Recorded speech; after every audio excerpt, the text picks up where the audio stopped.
আমরা ক্রিকেটার, আমাদের মেন কাজটা হচ্ছে মাঠে ক্রিকেট খেলা। আমার কাছে মনে হয় যে আজকে ক্রিকেট খেলি বলে আমাদের এখানে যারা প্লেয়ার আছে সবাইরে আসলে আপনার বা বাংলাদেশি জনগণ যারা আছে রেসপেক্ট করে বা ভালোবাসা পেয়ে থাকি। তো ক্রিকেট বন্ধ করে আসলে আমাদের কোনো কিছু না।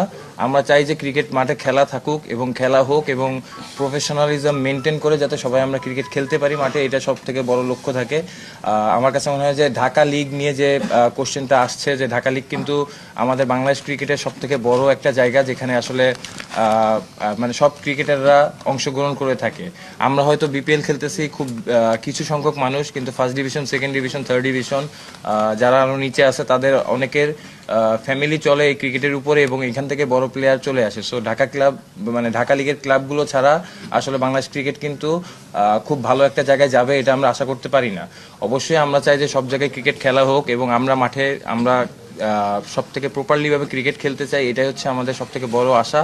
এবং টু বি অনেস্ট যদি বলি, আমার কাছে মনে হয় যে আজকে খেলার জন্য এখানে যারা আছে সবাই বা আমরা যাদের আজকে হয়তো এখানে ছিলাম সবাই আসলে খেলার জন্য খুবই উদ্গ্রীব এবং ইভেনচুয়ালি এখনও আমরা চাই যে মাঠে খেলাটা যেভাবে হোক, মাঠে খেলা না হোক এটার এগেনস্টে আমরা না, আমরা মাঠে খেলতে চাই এবং সুষ্ঠুভাবে যাতে ক্রিকেট খেলাটা হয় এটাই আমরা চাই।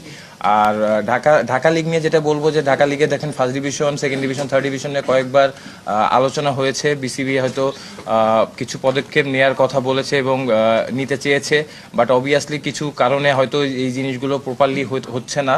তো এই জায়গায় আসলে আমাদের সবারই একটা কনসার্নের ব্যাপার আছে যে আমরা কিভাবে ঢাকা লিগে শুধু প্রিমিয়ার লিগ না, first division, second division, third division সবাই মিলে আসলে যাতে ক্রিকেট খেলাটা যথাযথভাবে মাঠে হয়, এটাই আসলে আমাদের সবার আশা।